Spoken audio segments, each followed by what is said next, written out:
name is Robin, and welcome to English Grammar Now.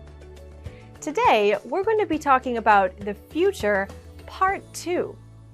We've already looked at 2 different methods to talk about future time, and today, we're going to discuss one more main method and a little extra. The third major way to talk about the future is using one little word, will. If we want to add will into a sentence, we put it just before the main verb. In the positive, will can be shortened into ul. When we add that to the pronoun, it might sound like I'll, he'll, she'll, it'll, they'll, you'll, we'll. If we're using it in the negative, we can say will not, or we can put will together with not to make the word won't. The main verb that comes after it is in the most basic form, go, be, eat. If we want to form a question with will, we move will to the front of the question, and if we're adding a question word, that goes at the very beginning. For example, what will I eat? The main reason that we use will to talk about the future is to talk about something that is likely to happen. That means we're pretty sure that it is going to happen very soon. For example, we'll probably go out this evening. We can also use will if we're offering to do something. So if something is needed, maybe your friend needs help, you could say, I will carry that for you. Or we can shorten it, I'll carry that for you. Will is used to offer something. The third reason we might use will is if we made a decision about the future.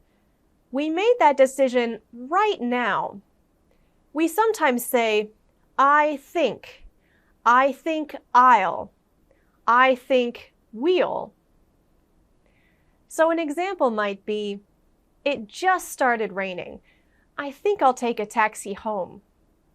This means that I didn't plan to take a taxi home, but because it's raining, I'm going to take a taxi, and I've just decided to do that. We don't use will if we're talking about something that we decided or planned in the past already. You can take a look at episode 13 where we talk about be going to, which is used if we've already made a plan or a decision for something we will do in the future. So, for example, we might say, I'm doing the interview tomorrow. We could also say, I'm going to do the interview tomorrow. Those both communicate that I've already made this plan. I expect something to happen. I expect the interview to happen tomorrow.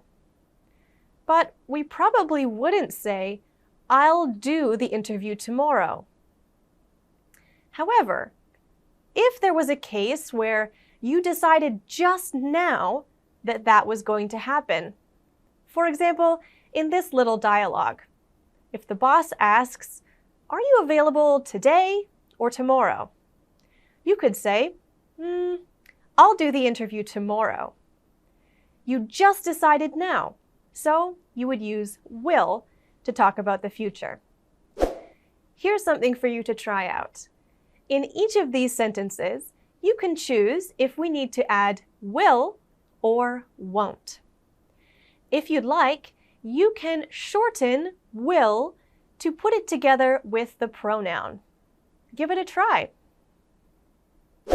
Here's the answers to those sentences. For number 1, if you drink all that coffee, you won't sleep well. For number 2, the bus just came, so I'll be home soon. For number 3, Max's birthday is next week. He'll be 25. For number 4, I'm sorry I was late this morning. It won't happen again. For number 5, it'll probably rain later, so remember your umbrella. Pronouncing the short form of will together with a pronoun can be a little tricky. Listen again. I'll, he'll, it'll, or it'll. Great job. We can also use a word called shall to talk about the future. Now this one is a little uncommon, but it is possible to talk about the future using shall. The thing you should know about shall is we only use it with the pronouns I and we. So we don't use it with he, she, you, or they. At least we don't use it that way in modern English. When we use shall in a statement, it sounds very formal.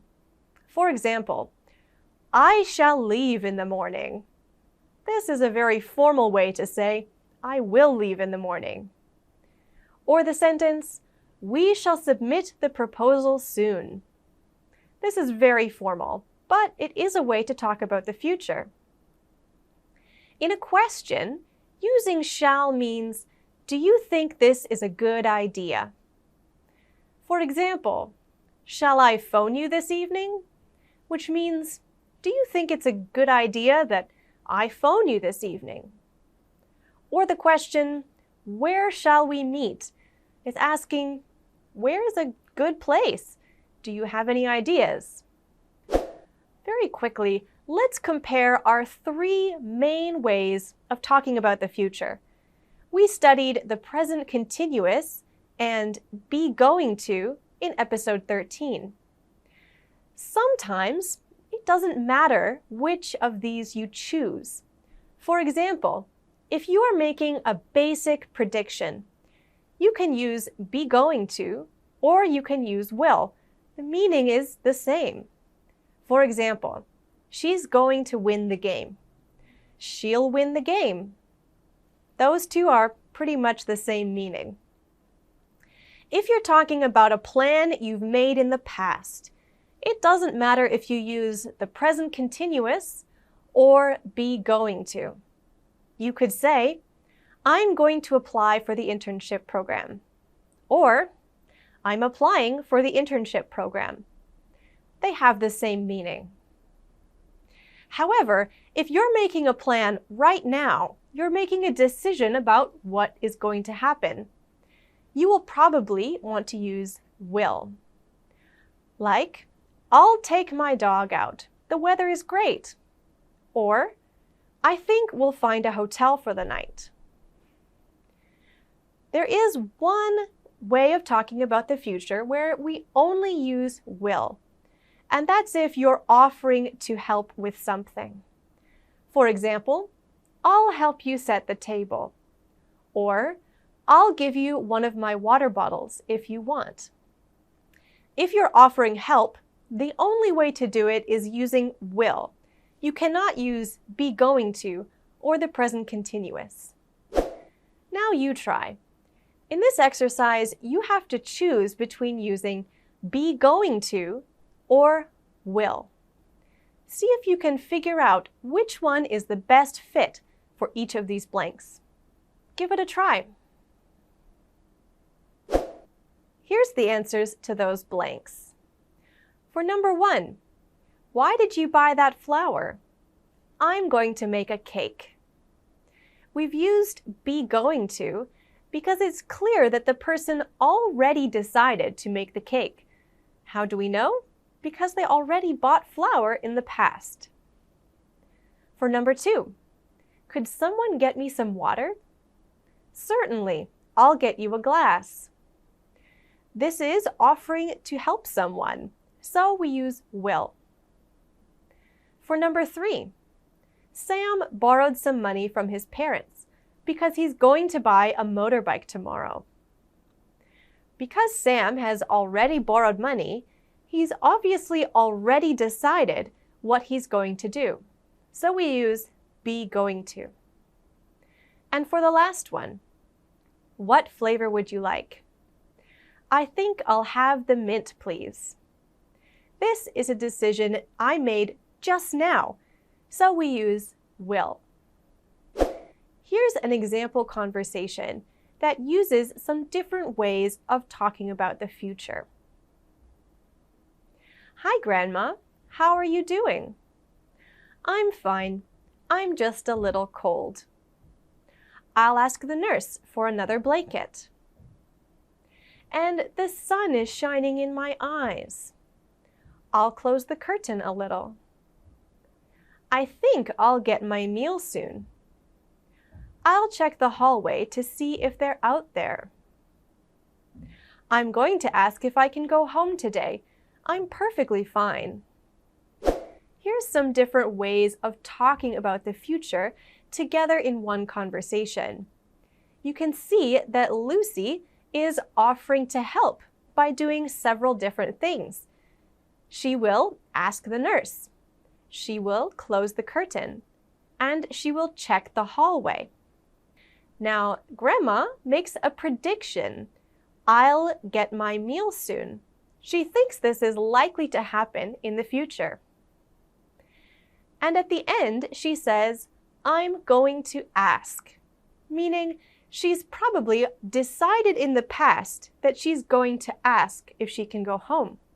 So these are some different ways that we can talk about the future using the present continuous, will, and be going to. Thanks for studying with me, and I'll see you again soon. Goodbye!